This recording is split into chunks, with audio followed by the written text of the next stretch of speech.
Project Homegrowers, twee van die rooi baard, MMA Fighting Bare Knuckle Boxing, MMA Fighting boertjie hierso, saam met Willies van The Jam Bands, lead singer, David die drummer.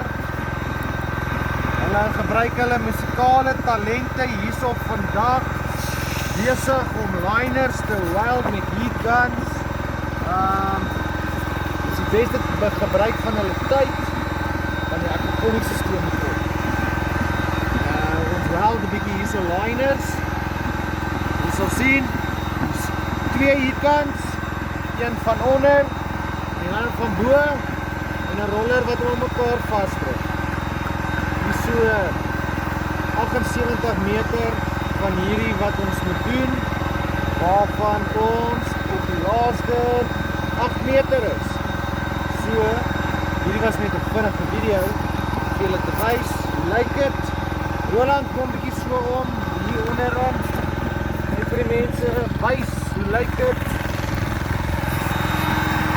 Net die vlag hier die pad.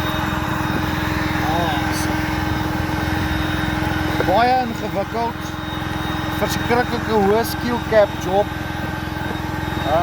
niks wat jy nie binne 100 meter kan uitfigure.